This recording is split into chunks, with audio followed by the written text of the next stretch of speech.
কালীপুজোর রাতে শব্দবাজির দাপট। পরের দিন দিওয়ালিতে শব্দ দৈত্যের দৌরাত্ম্য তুলনায় কম, তবে বায়ু দূষণের মাত্রা উদ্বেগের।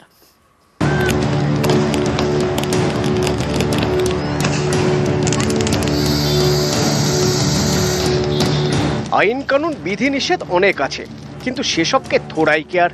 একদিন বাজি ফাটালে কি আর এমন হবে, এ কথা মনের ফ্রেমে বাঁধিয়ে রেখে দুমদাম বাজি।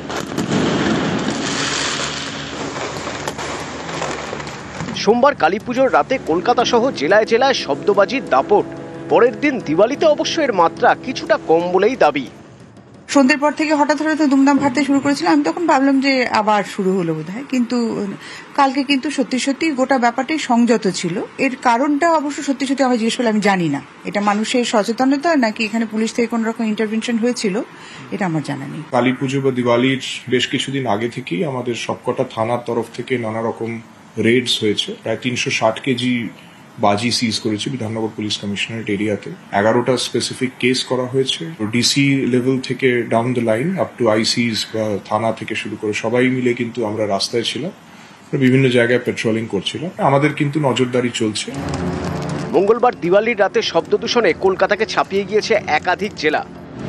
দিওয়ালির রাতে কলকাতার সর্বোচ্চ শব্দমাত্রা ছিল 97 ডেসিবেল। পূর্ব বর্ধমানের মেমারি এবং নবগ্রামে সেটাই ছিল 100 ডেসিবেল। কোচবিহারের দিনহাটায় 100 ডেসিবেলেরও বেশি।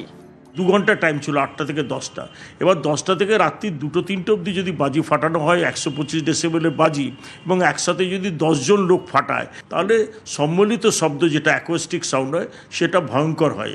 কারণ শব্দবাজিতে যেটা বলা হচ্ছে যে ফর্মুলেশন করা হয়েছে, এটার থেকে আরও নতুন করে ফর্মুলেশন দরকার। সিএসআইকে মাথা খাটাতে হবে যাতে ফর্মুলেশনটা আরও কঠিন করা হয় এবং যাতে ধোঁয়াও কম হয়, শব্দটাও যাতে কম।